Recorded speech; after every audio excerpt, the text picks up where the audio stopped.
Você não precisa nascer com um dom mágico para ter ideias criativas. A verdade é que criatividade não tem nada a ver com talento especial, mas sim com um sistema, um processo simples que qualquer um pode aplicar, desde que tenha disciplina para seguir. Pensa comigo, Steve Jobs não inventou a tela touch, nem o celular, nem a internet. Ele só combinou tudo isso no iPhone. Shakespeare fez a mesma coisa. Pegou histórias antigas e recontou de uma forma que ninguém tinha feito. Até Einstein não partiu do zero. Ele se apoiou em teorias já existentes e levou a física a outro nível. Percebe o padrão? Criatividade é recombinação. É conectar pontos que já estavam espalhados. Não é sorte, não é iluminação divina. É disciplina aplicada em um método. E aqui entra a mentalidade do modo caverna. A maioria das pessoas espera por inspiração, mas o caverna sabe que a ação vem antes da motivação. É no silêncio, na rotina, no isolamento e no foco que surgem as ideias que realmente mudam o jogo. Agora quero saber de você. Qual foi a ideia mais inesperada que já passou pela sua cabeça? Comenta aí embaixo.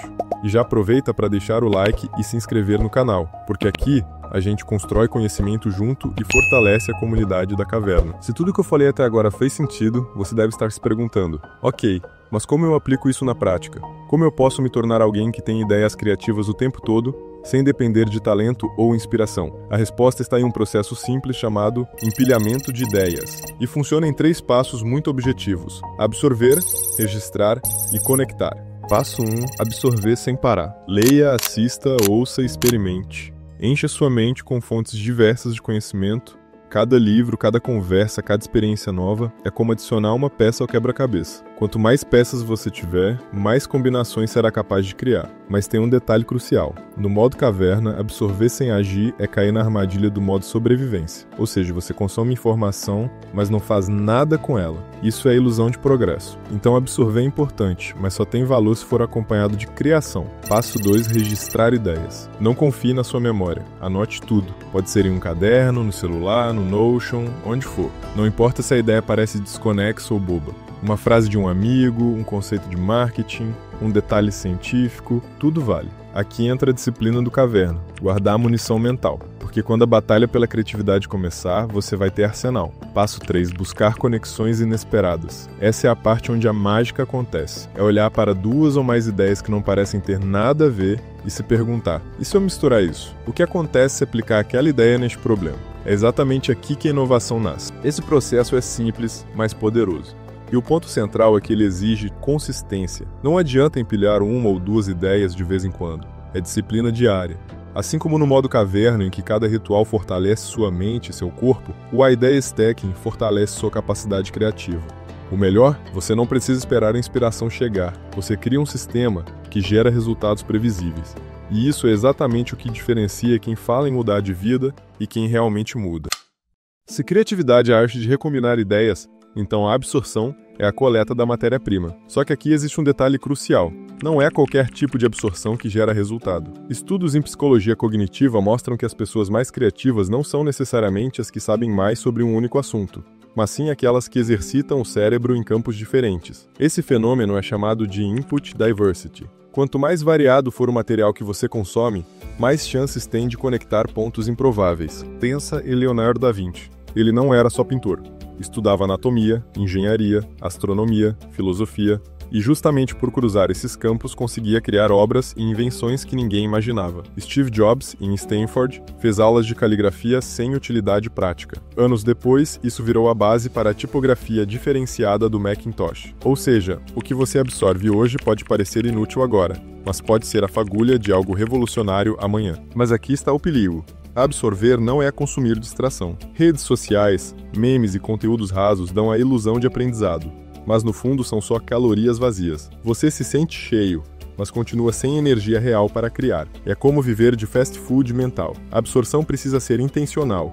Isso significa escolher com disciplina o que entra na sua mente. Informação não é entretenimento.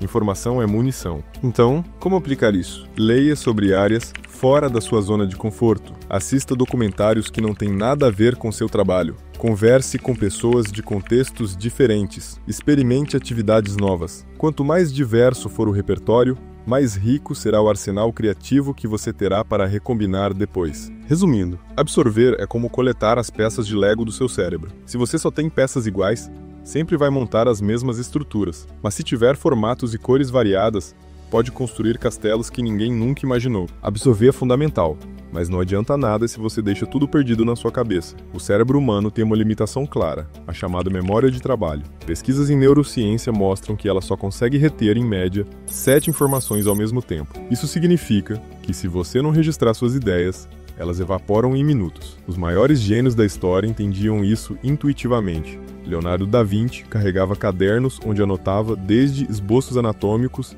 até pensamentos filosóficos. Charles Darwin mantinha diários de observação, que se tornaram a base da teoria da evolução. Nikola Tesla registrava cada detalhe dos experimentos antes de colocá-los em prática. Nenhum deles confiava apenas na memória. Registrar é mais que um hábito, é transformar sua mente em um sistema externo de armazenamento. Pode ser um caderno físico, um bloco de notas no celular, ou ferramentas como Notion e Evernote. O formato não importa. O que importa é criar um repositório confiável de ideias. E aqui entra uma conexão direta com a mentalidade do modo caverna. Quando você escreve, está literalmente construindo sua central caverna mental. É como organizar um arsenal de armas antes da batalha. Cada anotação é uma munição guardada para ser usada no momento certo. O segredo é não julgar suas ideias na hora de anotar. Muitas vezes, aquilo que parece bobo hoje pode ser a peça que faltava amanhã. O registro não precisa ser organizado ou bonito, precisa ser constante.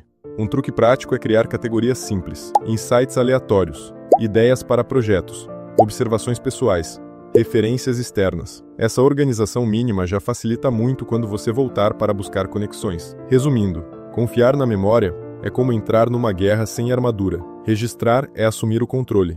É garantir que cada insight, por menor que seja, possa virar combustível para a sua criatividade. Absorver é coletar peças e registrar é guardá-las em segurança. O próximo passo é juntar tudo isso de forma inesperada. É aqui que a criatividade mostra sua força, na recombinação. O escritor Arthur Koestler chamava isso de dissociação, quando duas ideias de contextos diferentes se cruzam e dão origem a algo novo. É como se duas linhas de pensamento paralelas que nunca se encontrariam sozinhas fossem forçadas a colidir e dali surgisse a inovação. Olha os exemplos. A Netflix nasceu da fusão entre uma locadora tradicional e o conceito de streaming digital. A Uber surgiu ao combinar caronas com um aplicativo de geolocalização. O Airbnb foi a mistura entre casas vazias e a lógica de hotelaria. Nenhuma dessas empresas inventou do zero.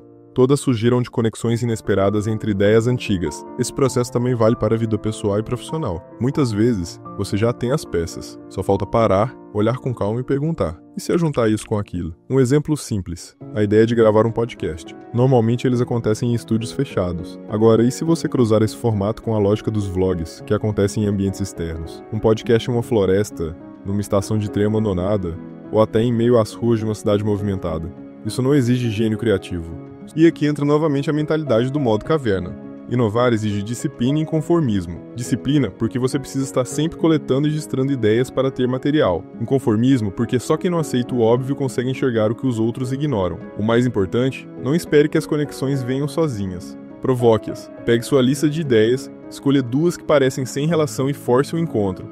Mesmo que 90% das combinações não funcionem, aquele 1% pode ser a virada que muda tudo. Até aqui, já deu para perceber. Criatividade não é mágica. Não é talento de poucos escolhidos. Criatividade é disciplina aplicada a um sistema. Pensa comigo, alguém que só absorve conhecimento, mas não registra nada, nunca terá clareza. Outro que registra, mas nunca busca conexões, vai acumular cadernos inúteis. E quem até conecta, mas não tem consistência, não transforma nada em resultado. O diferencial não está no dom, está na capacidade de seguir o método todos os dias. Einstein dizia que intensidade distorce o tempo. No campo das ideias, é a disciplina que distorce a percepção de talento. O que parece genialidade para os outros, nada mais é do que horas de prática acumulada em silêncio. E se você quer aplicar essa mentalidade não apenas para a criatividade, mas para toda a sua vida, existe um caminho estruturado, o desafio de 40 dias do modo caverna. Durante esse período, você elimina distrações, organiza seus rituais e crie um ambiente onde disciplina e foco se tornam inevitáveis. Se você sente que consegue passar por esse desafio e que já passou da hora de parar de esperar talento para começar a agir com sistema e disciplina, o caminho está no comentário fixado. No fim das contas, criatividade não é um dom reservado para gênios. Não é algo que você espera cair do céu. É um sistema que qualquer pessoa pode aplicar, absorver com intenção, registrar com disciplina e provocar conexões inesperadas. Os exemplos estão em todo lugar. Steve Jobs, Shakespeare, Einstein, empresas como Uber, Airbnb e Netflix, todos usaram o mesmo princípio. Pegaram peças que já existiam e montaram algo novo. O diferencial deles não foi talento místico, mas disciplina em olhar além do óbvio. E é exatamente isso que o modo caverna ensina. Não esperar por condições ideais, mas criar o ambiente certo dentro de si. Não depender de motivação, mas usar disciplina como alicerce. Não viver no automático, mas escolher crescer todos os dias. Agora eu quero ouvir de você. Qual combinação inesperada de ideias você pretende testar? Escreve nos comentários, porque quem compartilha suas ideias clareia a mente de outras pessoas. E claro, se esse vídeo abriu a sua mente, deixa o like, se inscreve e ativa o sininho. Isso ajuda a abrir a mente de outras pessoas e fortalece a nossa comunidade. A partir de agora, você está na caverna. E eu te vejo no próximo vídeo.